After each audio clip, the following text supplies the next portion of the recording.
नमस्कार, मैं शिक्षा मिश्रा झारखंड के सुप्रभात मीडिया में आपका स्वागत करती हूं। दोस्तों, झारखंड के तमाम छोटी बड़ी खबरों को जानने के लिए हमारे चैनल को सब्सक्राइब करें और साथ ही कमेंट सेक्शन में ज़रूर बताएं कि आप झारखंड के किस जिले से हमारे न्यूज़ को देख रहे हैं। तो चलिए शुरू करते हैं खबर को, जानते हैं आज के मुख्य समाचार। स्कूल में बहाल होंगे जनजातीय भाषा के शिक्षक, बीआरपी सीआरपी भी होंगे स्थायी। हेमंत सरकार ने बनाई कमेटी।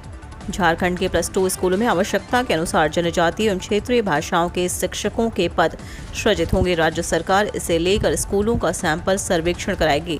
इस कवायद में 6 सदस्यीय कमेटी गठित की गई है, जो 1 माह के भीतर राज्य सरकार को रिपोर्ट सौंपेगी। इस रिपोर्ट के आधार पर न केवल शिक्षकों के नए पद सृजित किए जाएंगे, बल्कि अनावश्यक पद खत्म किए जाएंगे। विधायक शिल्पी नेहा तिर्की के अल्पसूचित प्रश्न के जवाब में राज्य सरकारी ओर से संसदीय कार्य मंत्री आलमगीर आलम ने यह जानकारी दी।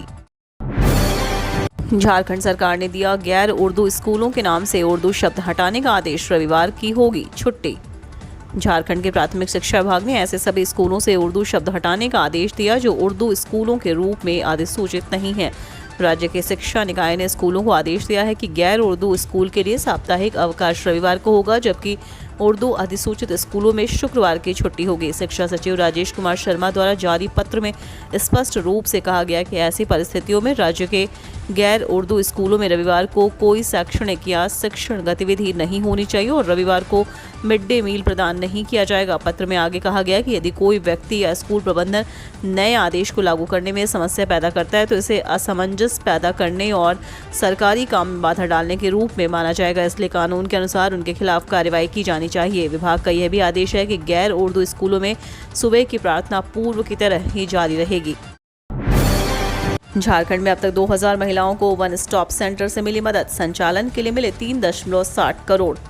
हिंसा से प्रभावित और संकटग्रस्त महिलाओं को एकीकृत सहायता प्रदान करने के लिए 1 अप्रैल 2015 से भारत सरकार ने वन स्टॉप सेंटर स्कीम की शुरुआत की है। इसकी जानकारी केंद्रीय महिला एवं बाल विकास मंत्री स्मृति ईरानी ने लोकसभा में सांसद संजय सेठ को दी।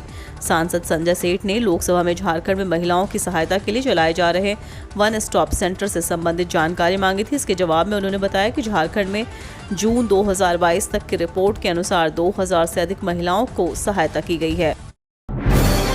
झारखंड नियोजन नीति 2016 सुप्रीम कोर्ट ने भी बताया असंवैधानिक। हाई कोर्ट के फैसले पर लगाई मुहर। सुप्रीम कोर्ट ने झारखंड हाई कोर्ट के उस फैसले को सही ठहराया है जिसमें हाई कोर्ट ने राज्य सरकार की 2016 की नियोजन नीति को असंवैधानिक ठहराते हुए रद्द किया था। शीर्ष अदालत ने राज्य स्तर पर कॉमन मेरिट लिस्ट बनाने का निर्देश दिया है। आपको बता दें कि खूंटी के शिक्षक सत्यजीत कुमार एवं अन्य की ओर से सुप्रीम कोर्ट में एसएलपी दायर कर झारखंड हाई कोर्ट के 21 सितंबर 2020 के फैसले को चुनौती दी गई थी। 20 लाख दो नहीं तो रांची एयरपोर्ट बम से उड़ा देंगे। 4 दिनों में तीसरी बार मिली धमकी।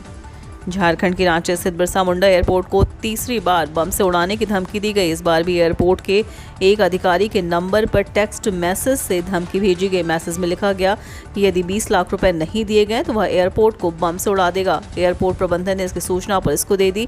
पुलिस मामले की जांच कर रही है। खबर लिखे जाने तक एफआईआर दर्ज नहीं की गई थी, परंतु पुलिस को सूचना दे दी गई थी। इससे पहले 28 और 29 जुलाई को भी इसी नंबर से धमकी दी गई थी। धमकी देने वाला अभी तक पुलिस की पकड़ से बाहर है। धनबाद के मेडिकल कॉलेज में निकली प्रोफेसर की बहाली। झारखंड के अन्य मेडिकल कॉलेजों में भी मौका। एक बार फिर से धनबाद स्थित शहीद निर्मल महतो मेडिकल कॉलेज एवं अस्पताल से झारखंड के 5 मेडिकल कॉलेजों के लिए सरकार ने अनुबंध पर प्रोफेसरों की बहाली निकाली है। कोरोना संक्रमण काल की वजह से पिछले 2 वर्ष से बहाली निकालने की प्रक्रिया चल रही थी। अब जाकर कुल 83 पदों के लिए स्वास्थ्य विभाग की ओर से बहाली निकाली है। यह बहाली सीधे वॉक इन इंटरव्यू के आधार पर विभाग करा रहा है। शहीद निर्मल महतो मेडिकल कॉलेज एवं अस्पताल के अलावा Mahatma Gandhi memorial medical college Jamshedpur, Phulo Jhano चिकित्सा महाविद्यालय दुमका, मेदिनी राय चिकित्सा महाविद्यालय पलामू और शेख भिखारी चिकित्सा महाविद्यालय हजारीबाग के लिए बहाली निकाली गई है। झारखंड में 5 अगस्त को तख्ता पलट की थी तैयारी। 14 विधायक लगा चुके गुवाहाटी के चक्कर। झारखंड में कांग्रेस का भविष्य संकट में। झारखंड में इस समय कांग्रेस सबसे बुरे दौर से गुजर रही है। कुल 18 विधायकों वाली कांग्रेस पार्टी के 14 विधायक ऐसे हैं जो पाला बदलने की तैयारी में थे। ऐसे में हेमंत सोरेन सरकार के लिए खतरे की भी घंटी बताई जा रही है। अगर कांग्रेस के 3 विधायक बंगाल के हावड़ा में गिरफ्तार नहीं होते तो 5 अगस्त को झारखंड में सत्ता परिवर्तन की पटकथा लिखी जा रही होती। यह विधायक असम के गुवाहाटी में सौदेबाजी कर रहे थे, वहीं से झारखंड में नई सरकार की पटकथा लिखी जा रही थी। विधायकों के पकड़े जाने के बाद अब ऑपरेशन झारखंड पर विराम लग गया, लेकिन अस्थायी विराम नहीं है। हर दिन जिस तरह से नए खुलासे हो रहे हैं उससे यह तय माना जा रहा है कि कांग्रेस में बड़ी टूट हो सकती है। यह टूट हेमंत सोरेन सरकार का भविष्य तय करेगी। डॉक्टर श्यामा प्रसाद मुखर्जी विश्वविद्यालय में नई शिक्षा नीति नहीं होगी लागू। झारखंड के डॉक्टर श्यामा प्रसाद मुखर्जी विश्वविद्यालय में इस सत्र से नई शिक्षा नीति लागू नहीं होगी। इससे नामांकन की प्रक्रिया बाधित होगी। विश्वविद्यालय प्रशासन ने इस संबंध में राज्य सरकार के पत्र का जवाब भी दे दिया है। इसमें कहा गया है कि अभी सिलेबस नहीं मिला है, जिस कारण नई शिक्षा नीति लागू नहीं हो पाएगी। यही कारण है कि विश्वविद्यालय 1 माह पहले ही नामांकन प्रक्रिया शुरू कर चुका है। मौसम की बेरुखी से किसानों में मायूसी। गिरिडीह के राजधनवार ब्लॉक के किसी गांव में नहीं हुई धन रोपनी।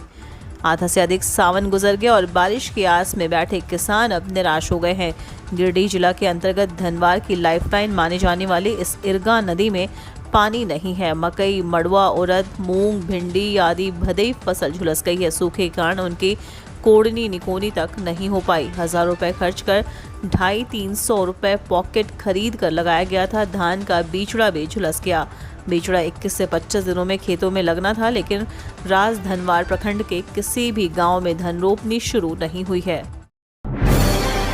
गुमला के सिसई से जेजेएमपी के 3 नक्सली गिरफ्तार, कई हथियार बरामद। नक्सली संगठन झारखंड जनमुक्ति परिषद के 3 उग्रवादियों को गुमला जिले के पूसो थाना की पुलिस ने हथियार के साथ गिरफ्तार किया है, जिसमें किस्को थाना क्षेत्र के नवाडीह गांव निवासी सद्दाम अंसारी, नारी गांव निवासी शहजादा उर्फ राजा अंसारी और शकील अंसारी। पुलिस ने अपराधियों के पास से 1 कट्टा, 6 कारतूस, 1 बाइक और 3 मोबाइल भी बरामद किए हैं। पूछताछ के बाद तीनों को जेल भेज दिया गया। एसडीपीओ मनीष चंद्रलाल ने बताया कि तीनों उग्रवादी लेवी वसूलने और लेवी नहीं मिलने पर हत्या कर क्षेत्र में दहशत फैलाकर जेजेएमपी संगठन का दबदबा बनाने के इरादे से आए थे, जिसे समय रहते पुलिस ने नाकाम कर दिया।